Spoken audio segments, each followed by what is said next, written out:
true story of Marianne Bachmeier.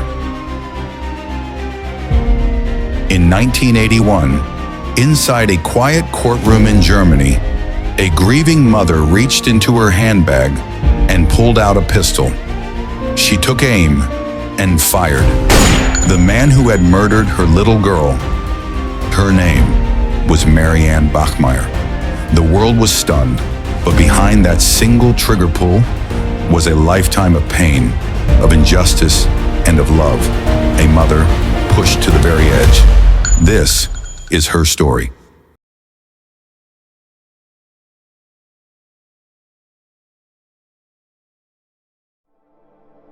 Chapter 1. Early life. Marianne was born in 1950 in post-war West Germany, a time when the scars of war still ran deep.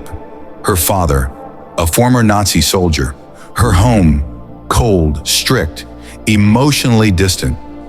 By her teenage years, Marianne had already endured more trauma than many face in an entire lifetime. Chapter 2. Becoming a mother. At just 16, she became a mother. Too young, too lost. She gave the baby up for adoption, with a heart that felt like it was breaking in two. 2 more pregnancies followed, but only the 3rd child stayed with her. Her name was Anna, born in 1972.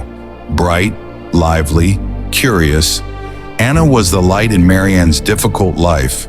Working in a bar, Marianne raised her alone, and she protected that little girl fiercely. Chapter 3. The day everything changed. May 5th, 1980. It began like any other day. But by nightfall, Marianne's world would never be the same again. A small argument, just words between mother and daughter.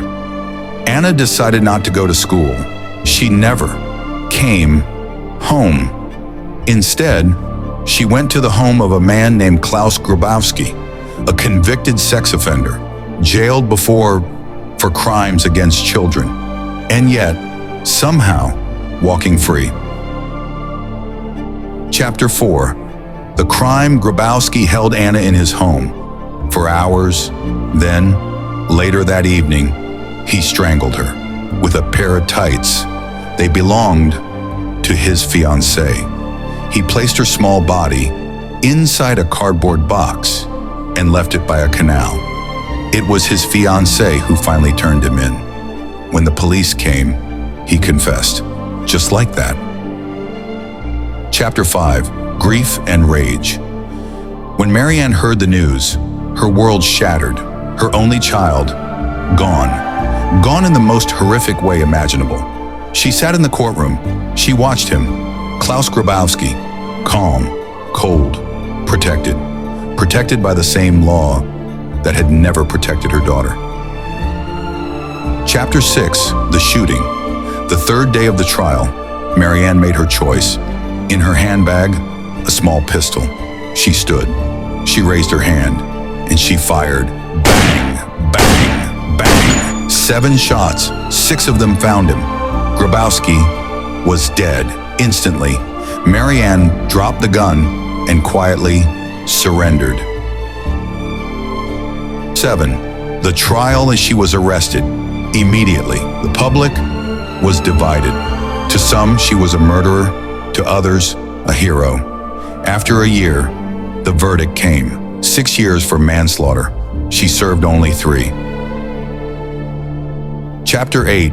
Life after prison. Marianne moved far away to Nigeria. She married, she divorced.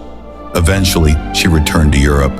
She worked quietly in hospices, caring for the dying, searching for peace after so much chaos.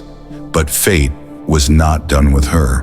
In 1996, Marianne died of cancer.